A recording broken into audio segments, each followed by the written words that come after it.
जय Hind. Agniveer SSR MR परीक्षा 2024 general science. आज हम लोग विज्ञान के टॉप वेस्ट 1000 क्वेश्चन यहाँ पर देखेंगे। इससे पहले मैंने फर्स्ट पार्ट को अपलोड कर दिया है जिसे आप लोग देख सकते हैं। आज हम लोग सेकेंड पार्ट को अपलोड करेंगे। फर्स्ट पार्ट में मैंने 200 से 150 क्वेश्चन यहाँ पर अपलोड किए हैं जिनको आप लोग देख सकते हैं, जो कि आपकी परीक्षा की दृष्टि से काफ़ी इंपॉर्टेंट हैं। ये क्वेश्चन वही हैं जो कि आपके परीक्षा में लगातार पूछे जा रहे हैं, तो आप लोग इनको देख सकते हैं। तो आज हम लोग सेकेंड पार्ट की ओर बढ़ते हैं। इससे पहले आप हमारी वीडियो पर नए हैं तो वीडियो को प्लीज़ लाइक सब्सक्राइब शेयर अवश्य कर दें, क्योंकि आपको इसी चैनल पर सभी प्रकार का कंटेंट हम नेवी एसएसआर से संबंधित अपलोड करेंगे। तो आज हम लोग सेकेंड पार्ट के लिए अपना वीडियो स्टार्ट करते हैं। तो यहाँ पर हमारा पहला क्वेश्चन है, पौधों की आंतरिक संरचना का अध्ययन कहलाता है। तो यहाँ पर हमारा सही आंसर जो होगा वो होगा शारीरिकी। क्या होगा? शारीरिकी होगा। यहाँ पर हमारा इसका सही जवाब होगा शारीरिकी। इसके बाद नेक्स्ट क्वेश्चन यहाँ पर कह रहा है कि निम्न में से किस रंग का अपवर्तनांक सबसे अधिक होता है? तो हमारा किसका होता है? बैगनी रंग का अपवर्तनांक हमारा सबसे अधिक होता है, बैगनी रंग का। आप लोग एक बात ध्यान रखेंगे, विबग्योर। तो यहाँ पर आप लोगों ने विबग्योर को देखा होगा या आपने 10th 11th में पढ़ा होगा, 12th में भी पढ़ा है। तो विबग्योर में यहाँ पर बैगनी रंग का सबसे अधिक अपवर्तनांक होता है और रेड कलर का सबसे कम अपवर्तनांक होता है। तो आप इसको ऐसे याद रखेंगे। इसके बाद यहाँ पर हमारा नेक्स्ट क्वेश्चन कह रहा है कि स्वच्छ जल से भरे तालाब की गहराई यहाँ पर आपको दी गई है 3 मीटर। कितनी दी गई है? 3 मीटर प्रतीत होती है। यदि हवा के सापेक्ष जल का अपवर्तनांक यहाँ पर आपको दिया गया है तो तालाब की वास्तविक गहराई क्या होगी? तो यहाँ पर आपसे तालाब की वास्तविक गहराई पूछी गई है। तो यहाँ पर आप लोग ध्यान रखेंगे कि हमारा वास्तविक गहराई का सूत्र क्या होता है। तो यहाँ पर आप लोग ध्यान रखेंगे कि हमारी तालाब की वास्तविक गहराई क्या होगी। तो यहाँ पर हमारा जो इसका फार्मूला होता है, तो आप लोग फार्मूला को याद कर लेंगे। तो यहाँ पर हमारा इसका फार्मूला होता है कि आभासी गहराई बराबर वास्तविक गहराई बटे अपवर्तनांक। क्या होता है? अपवर्तनांक। तो यहाँ पर देखो, आपको आभासी गहराई कितनी दी गई है? आपको यहाँ पर आभासी गहराई 3 दी गई है और यहाँ पर आपको जो वास्तविक गहराई पूछी गई, तो वास्तविक गहराई को आप डी मान लेंगे और यहाँ पर आपको अपवर्तनांक दिया गया 4/3, तो 3 ऊपर चला जाएगा, गुणे में ऐसा हो जाएगा। फिर आपको इसे सॉल्व कर लेना है। तो 4 ऊपर जाएगा, यहाँ पर 3 नीचे आ जाएगा, 3 से 3 कट जाएगा, तो यहाँ पर आपकी वास्तविक गहराई 4 मीटर आ जाएगी। तो ये आपका फार्मूला होता है, आभासी गहराई बराबर वास्तविक गहराई अपॉन अपवर्तनांक। तो ये हमारा इसका सूत्र होता है, फार्मूला। तो आप लोग इसको याद रखेंगे। इसके बाद क्वेश्चन नंबर नेक्स्ट यहाँ पर कह रहा है कि लेंस की क्षमता का मात्रक क्या होता है? तो ये सब लोग जानते हैं लेंस की क्षमता का मात्रक क्या होता है, डायोप्टर होता है। तो इसको हम लोग डी से प्रदर्शित करते हैं। तो लेंस की क्षमता का मात्रक डायोप्टर होता है, तो आप इसको ध्यान रखेंगे। इसके बाद यहाँ पर नेक्स्ट क्वेश्चन यहाँ पर कह रहा है कि रडार की कार्य प्रणाली निम्न किस सिद्धांत पर आधारित है? तो यहाँ पर कह रहा है जो हमारा रडार होता है वो किस सिद्धांत पर कार्य करता है? तो यहाँ पर हमारा किस सिद्धांत पर कार्य करता है? रेडियो तरंगों का परावर्तन के आधार पर रडार अपना कार्य करता है। इसके बाद यहाँ पर क्वेश्चन नेक्स्ट कह रहा है, न्यूटन की गति के नियमों के अनुसार निम्न में से कौन सा कथन सत्य है? तो यहाँ पर आपको ध्यान रखना है, न्यूटन के द्वितीय नियम से बल की परिभाषा ज्ञात की जा सकती है। यहाँ पर आप लोग ध्यान रखेंगे, न्यूटन का पहला नियम है, जो वस्तु विरामावस्था में रहेगी, जो वस्तु गतिशील अवस्था में है वो गतिशील अवस्था में रहेगी जब तक उस पर कोई बल ना लगाया जाए। और सेकेंड नियम से हम लोग बल की परिभाषा को प्रदर्शित कर सकते हैं, उसका सूत्र का भी निगमन कर सकते हैं, F बराबर ma। थर्ड नियम को हम लोग जानते हैं, क्रिया प्रतिक्रिया का नियम। तो आप इसको ध्यान रखेंगे। इसके बाद नेक्स्ट क्वेश्चन यहाँ पर कह रहा है, किसी पिंड के उस गुणधर्म को क्या कहते हैं जिससे वह सीधी रेखा में विराम या एक समान गति की स्थिति में किसी भी परिवर्तन का विरोध करता है? तो हमारा क्या है इसका आंसर? जड़त्व। क्या है? जड़त्व। इसको अंग्रेजी में कहते हैं इनर्शिया। क्या कहते हैं? इनर्शिया। इसके बाद यहाँ पर कह रहा है लेजर निम्न किस सिद्धांत पर कार्य करती है। तो ये भी क्वेश्चन काफ़ी इंपॉर्टेंट है। लेजर निम्न किस सिद्धांत पर कार्य करती है। तो ये हमारी कार्य करती है विकिरण का उद्दीप्त उत्सर्जन। ये क्वेश्चन आपके नेवी एसएसआर की परीक्षा में पूछा जा चुका है, तो आप लोग इसको ध्यान रखेंगे। यहाँ पर लेजर निम्न में से किस सिद्धांत पर कार्य करता है। विकिरण का उद्दीप्त उत्सर्जन। ये आपके लिए काफ़ी इम्पोर्टेंट है। इसके बाद यहाँ पर हमारा क्वेश्चन नेक्स्ट कह रहा है कि दलदल में फंसे व्यक्ति को लेट जाने की सलाह दी जाती है क्योंकि। देखो यहाँ पर जैसे कि दलदल हमारा कोई है, तो यहाँ पर अगर यदि आपका क्षेत्रफल बढ़ेगा तो यहाँ पर आप दलदल में नीचे आराम से जाएंगे। अगर आपका क्षेत्रफल कम होगा तो फटाक से आप गहराई में जल्दी जाने लगेंगे। तो इसीलिए क्यों कहा जाता है हम लोग लेट जाएं, ताकि जो हमारे शरीर का क्षेत्रफल है वो बढ़ जाए और दाब की मात्रा हमसे कम हो जाएगी। क्योंकि जो हमारा प्रेशर का सूत्र होता है वो हमारा होता है बल बटे क्षेत्रफल। क्या होता है? बल बटे क्षेत्रफल। यदि आपका बल अधिक होगा तो आप पर दबाव कम लगेगा। इसीलिए यहाँ पर जो कोई बच्चा या जो कोई मनुष्य दलदल में फंस जाता है तो उससे सलाह दी जाती है कि भाई साहब वो आप लेट जाइए, ताकि आपका क्षेत्रफल अधिक हो जाए और आप पर दाब कम लगे। इसके बाद नेक्स्ट क्वेश्चन यहाँ पर कह रहा है कि बर्फ के टुकड़े को आपस में दबाने पर टुकड़े आपस में चिपक जाते हैं क्योंकि। तो ये काफ़ी आसान क्वेश्चन है। बर्फ के टुकड़े को आपस में दबाने पर वो चिपक जाते हैं क्योंकि दाब अधिक हो जाता है और वहाँ पर गलनांक उनका घट जाता है, और गलनांक घटेगा तो बर्फ़ और जम जाएगी। ठीक है, जैसे कि कोई दो हमारे बर्फ़ के टुकड़े हैं, ठीक है, ये दो टुकड़े अगर इनको हम लोग तेज़ी से दबाएंगे तो यहाँ पर इन पर जो दबाव है वो अधिक हो जाता है, जिसके कारण बर्फ का गलनांक और अधिक घट जाता है, तो ये आपस में चिपक जाते हैं। तो ये आप लोग ध्यान रखेंगे। इसके बाद नेक्स्ट क्वेश्चन यहाँ पर कह रहा है मोटर कार में शीतलन यंत्र किस सिद्धांत पर कार्य करता है। केवल संवहन के सिद्धांत पर कार्य करता है। केवल संवहन के सिद्धांत पर कार्य करता है। इसके बाद यहाँ पर क्वेश्चन नेक्स्ट कह रहा है जीवित प्राणियों के शरीर में होने वाली निम्नलिखित में से कौन सी एक प्रक्रिया पाचक प्रक्रिया है। तो ये ध्यान रखेंगे। ये क्वेश्चन बेसिकली इतना इम्पोर्टेंट नहीं है। प्रोटीनों का अमीनो अम्ल से विखंडन। प्रोटीनों का अमीनो अम्लों में विखंडन, तो इसे आप लोग ध्यान रखेंगे। इसके बाद नेक्स्ट क्वेश्चन यहाँ पर कह रहा है कि एक टेलीविज़न में दूरदर्शी नियंत्रण के लिए किस प्रकार के वैद्युत चुम्बकीय विकिरण का उपयोग किया जाता है। इसे आप लोग ध्यान रखेंगे। हर्ट्ज या लघु रेडियो तरंगों का उपयोग किया जाता है। हर्ट्ज या लघु, वैसे आपको यहाँ पर परीक्षा में लघु रेडियो तरंगे ही लिखा हुआ मिलेगा। अगर आप एनडीए जैसी सीडीए जैसी परीक्षा की तैयारी कर रहे हैं तो यहाँ पर आपको बेसिकली एग्ज़ाम में हिंदी में पोर्शन में हर्ट्ज ही लिखा मिलेगा। इसे आप लोग ध्यान रखेंगे। ये शब्द कई बार पूछा जा चुका है, तो आप लोग इसको ध्यान रखेंगे। इसके बाद नेक्स्ट क्वेश्चन यहाँ पर है मीथेन जिसके वायुमंडल में उपस्थित है वह। यहाँ पर कह रहा है कि मीथेन गैस किस वायुमंडल मतलब किस ग्रह में उपस्थित है, उस ग्रह का आपको नाम बताना है। तो वह हमारा ग्रह कौन सा है? बृहस्पति ग्रह है, जिसमें यहाँ पर मीथेन की मात्रा सबसे अधिक पाई जाती है। तो इसे आप लोग ध्यान रखेंगे। इसके बाद नेक्स्ट क्वेश्चन है प्रोटीन के पाचन में सहायक एंजाइम है।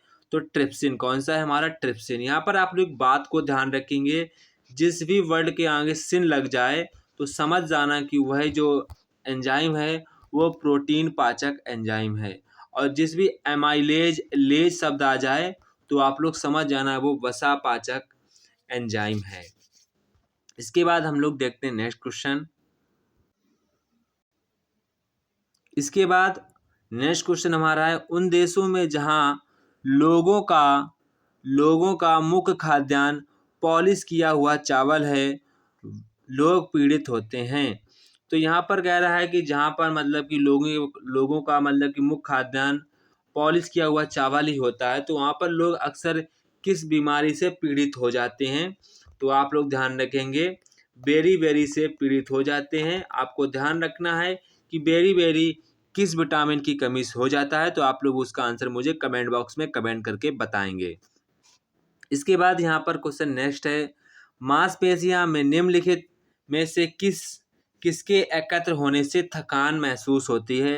जैसे कि यदि हम लोग रनिंग करते हैं, तो रनिंग हम लोग लगातार दौड़ते हैं तो हमारे मांसपेशियों में थकान महसूस होती है। वो क्यों ऐसा होता है?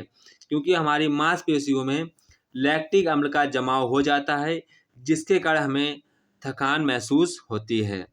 इसके बाद नेक्स्ट क्वेश्चन यहाँ पर है, प्रकाश वर्ष होता है। बेसिकली क्वेश्चन पूछा जाता है प्रकाश वर्ष किसका मात्रक है, दूरी का या समय का या फिर कोई दूसरे का। तो यहाँ पर आप लोग ध्यान रखेंगे, प्रकाश वर्ष जो मात्रक होता है वो दूरी मापने वाला यहाँ पर इसकी इकाई होती है। इससे हमारी दूरी, बहुत अधिक दूरी नापी जाती है, जो बहुत ही लंबी दूरियाँ होती हैं, जैसे सूर्य से ग्रह की ओर। इससे हमारी प्रकाश वर्ष में दूरी नापी जाती हैं। इसके बाद नेक्स्ट क्वेश्चन यहाँ पर है, समुद्र की गहराई नापने के लिए कौन सा उपकरण प्रयोग किया जाता है। तो ये आप लोग ध्यान रखेंगे, समुद्र की गहराई के लिए फायदोमीटर का उपयोग किया जाता है, जिससे कि समुद्र की गहराई नापी जाती है। ये आप लोग ध्यान रखेंगे। इसके बाद नेक्स्ट क्वेश्चन कह रहा है कि कंप्यूटर की आईसी चिप्स किस पदार्थ की बनी होती है। तो ये आप लोग ध्यान रखेंगे, सिलिकॉन की बनी होती है। किसकी बनी होती है? सिलिकॉन की बनी होती है। वह काल्पनिक रेखा जो फोकस व पोल से गुजरते हुए गोलाकार दर्पण पर पड़ती है वह कहलाती है। जैसे कि ये हमारा कोई दर्पण है, इस पर आपने देखा होगा फोकस से और पोल से जो रेखा होकर जाती है तो उसे हम लोग मुख्य अक्ष के नाम से जानते हैं। ऐसा आपने पढ़ा होगा। उसे किस नाम से जानते हैं? मुख्य अक्ष के नाम से जानते हैं।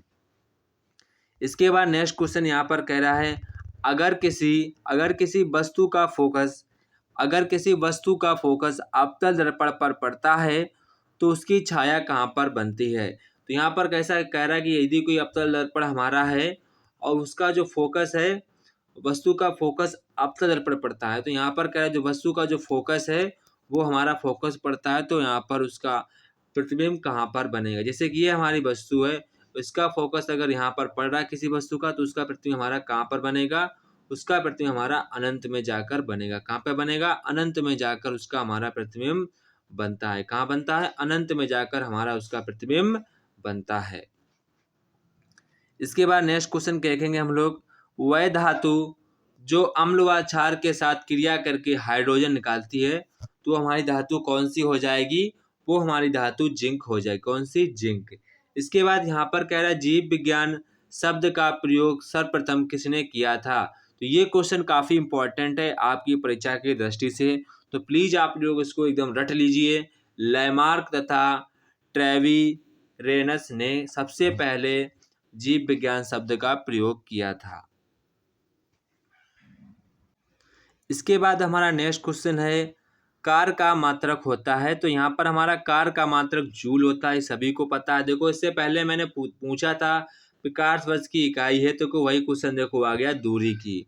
प्रकाश वर्ष से दूरी नापी जाती है। अब हमेशा ध्यान रखेंगे, प्रकाश वर्ष से समय नहीं नापा जाता है। अक्सर बच्चे गलती कर देते हैं, वर्ष को देखकर वो समय पर टिक लगा देते हैं, पर आपको ऐसा नहीं सोचना है, आपको दूरी पर ही टिक लगाना होगा।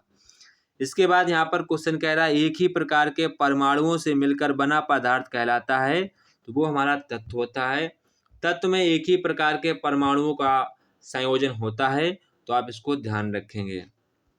इसके बाद क्वेश्चन यहाँ पर कह रहा है, दो या दो से अधिक तत्वों के मात्रा के विचार से एक निश्चित अनुपात में संयोग करने से बना पदार्थ कहलाता है।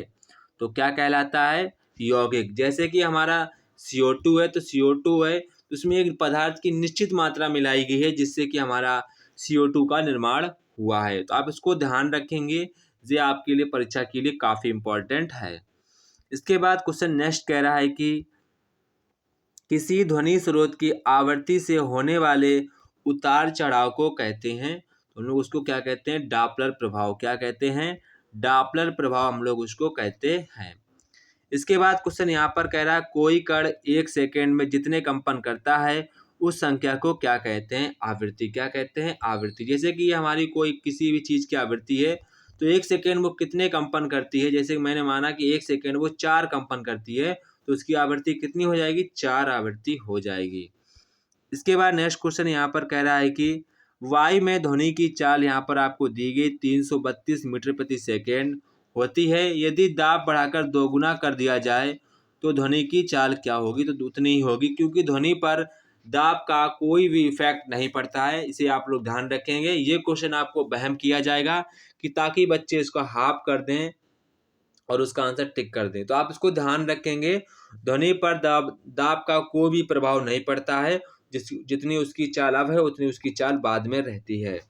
इसके बाद नेक्स्ट क्वेश्चन यहाँ पर कह रहा है कि निम्नलिखित में से समय का मात्रक नहीं है। तो यहाँ पर हमारा समय का मात्रक नहीं है प्रकाश वर्ष। देखो ये आपसे साफ साफ पूछा जा सकता है कि निम्न में से समय का मात्रक नहीं है, तो अक्सर आपको ऑप्शन में यही लिखा हुआ मिलेगा प्रकाश वर्ष। ये आप 100% मानकर चलिए। इसके बाद यहाँ पर कह रहा है कि निम्न पारसेक इकाई है। तो यहाँ पर आप ध्यान रखेंगे पारसेक यहाँ पर हमारी दूरी की है, जिससे बहुत ही अधिक दूरी जो होती है, जिनकी लंबाई बहुत ही अधिक होती है, उन्हीं से यहाँ पर हमारे पारसेक दूरी का उपयोग किया जाता है। इसके बाद यहाँ पर कह रहा है निम्नलिखित में से कौन धातु होते हुए भी विद्युत का कुचालक है। तो यहाँ पर ध्यान रखेंगे सीसा धातु होते हुए भी यहाँ पर विद्युत का कुचालक है, क्योंकि इसमें मुक्त इलेक्ट्रॉन की अनुपस्थिति होती है, क्योंकि इसमें मुक्त इलेक्ट्रॉन नहीं होते हैं, जिस कारण यहाँ पर इसमें धातु का प्रवाह नहीं हो पाता है। तो आप इसको ध्यान रखेंगे।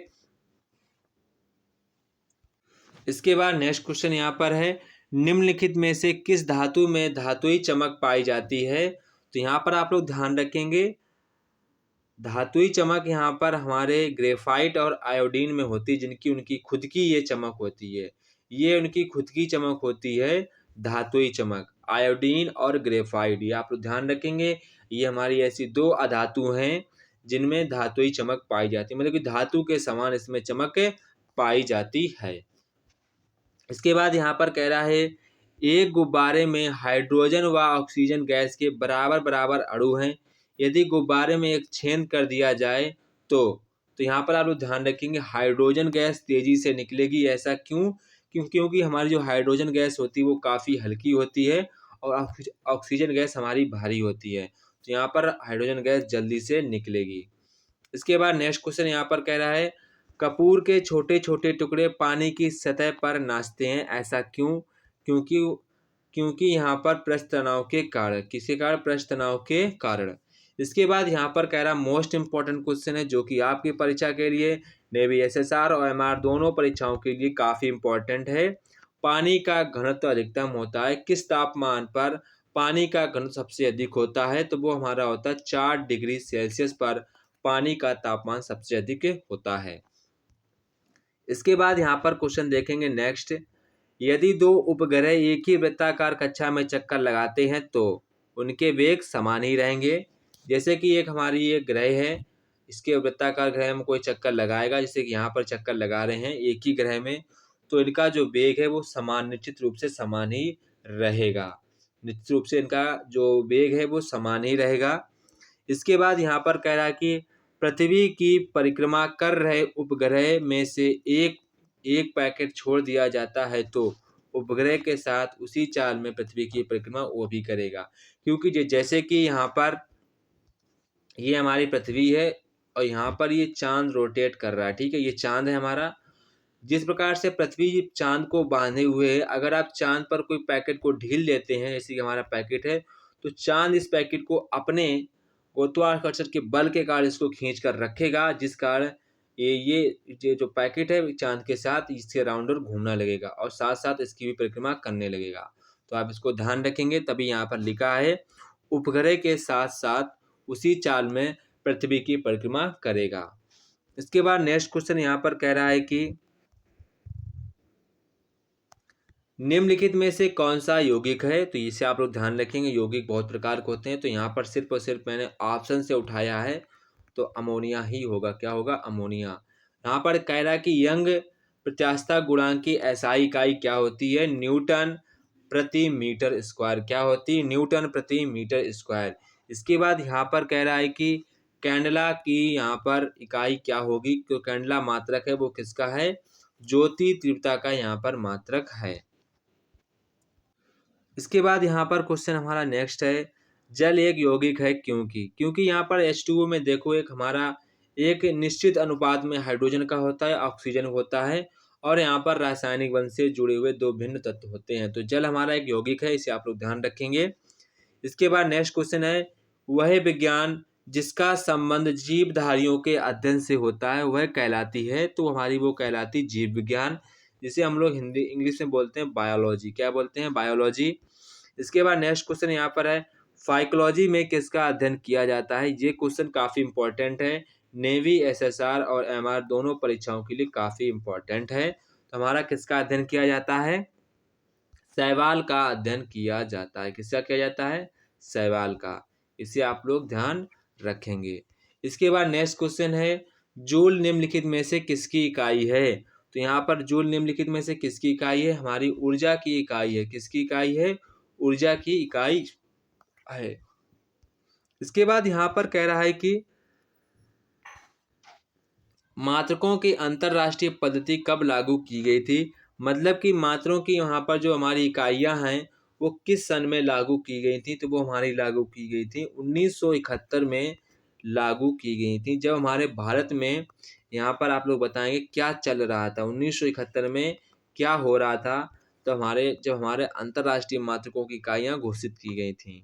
तो आपको पता होगा 1971 में हमारे देश में भारत और पाकिस्तान के बीच में लड़ाई चल रही थी।